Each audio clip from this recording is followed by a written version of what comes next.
एक राजा ने भगवान श्री कृष्ण का मंदिर बनवाया और पूजा के लिए एक पुजारी को लगा दिया। पुजारी बड़े भाव से बिहारी जी की सेवा करने लगा। भगवान की पूजा अर्चना और सेवा टहल करते पुजारी की उम्र बीत गई। राजा रोज एक फूलों की माला सेवक के हाथ से भेज दिया करता था। पुजारी वह माला बिहारी जी को पहना देते थे। जब राजा दर्शन करने आता तो पुजारी वह माला बिहारी जी के गले से उतारकर राजा को पहना देते थे। यह रोज का नियम था। एक दिन राजा किसी वजह से मंदिर नहीं जा पाया। उसने एक सेवक से कहा, माला लेकर मंदिर जाओ। पुजारी से कहना, आज मैं नहीं आ पाऊंगा। सेवक ने जाकर माला पुजारी को दे दी और बता दिया कि आज महाराज का इंतजार ना करे। सेवक वापिस आ गया। पुजारी ने माला बिहारी जी को पहना दी। फिर उन्हें विचार आया कि आज तक मैं अपने बिहारी जी की चढ़ी माला राजा को ही पहनाता रहा हूँ। कभी ये सौभाग्य मुझे नहीं प्राप्त हुआ। जीवन का कोई भरोसा नहीं कब रूठ जाए। आज मेरे प्रभु ने मुझ पर बड़ी कृपा की है। राजा आज आएंगे नहीं तो क्यों ना ये माला मैं पहन लूं। यही सोचकर पुजारी ने बिहारी जी के गले से माला उतारकर स्वयं पहन ली। इतने में सेवक आया और उसने बताया कि राजा की सवारी बस मंदिर में पहुंचने ही वाली है। यह सुनकर पुजारी कांप गया।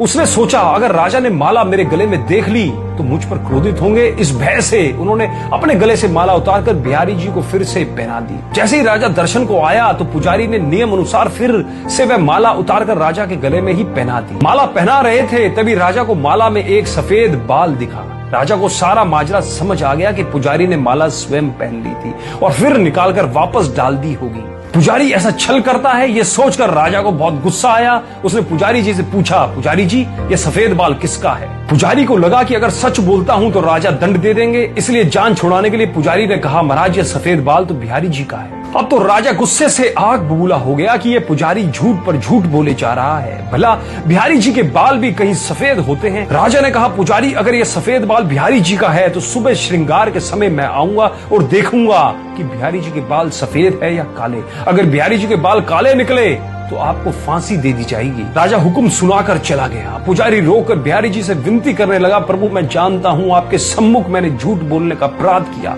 अपने गले में डाली माला पुनः आपको पहना दी। आपकी सेवा करते करते मैं वृद्ध हो गया। ये लालसा ही रही कि कभी आपको चढ़ी माला पहनने का सौभाग्य नहीं मिला। इसी लोभ में यह सब अपराध हुआ। मेरे ठाकुर जी पहली बार ये लोभ हुआ है और ऐसी विपत्ति आ पड़ी। मेरे नाथ अब नहीं होगा ऐसा अपराध। अब आप ही बचाइए, नहीं तो कल सुबह मुझे फांसी पर चढ़ा दिया जाएगा। पुजारी सारी रात रोते रहे। सुबह होते ही राजा मंदिर में आ गया। उसने कहा कि आज प्रभु का श्रृंगार वह स्वयं करेगा।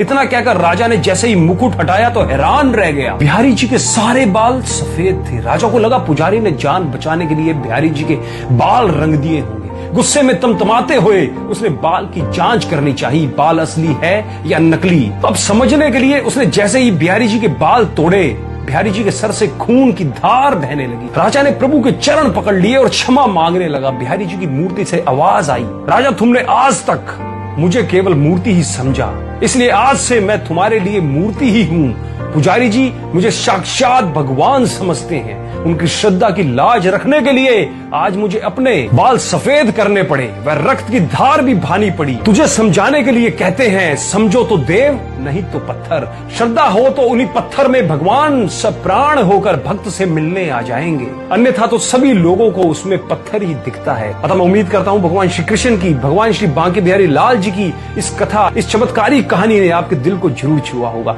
तो एक बार कमेंट के माध्यम से अपने विचार जरूर लिखिए और कमेंट में जरूर लिखिए, श्री बांके बिहारी लाल की जय हो।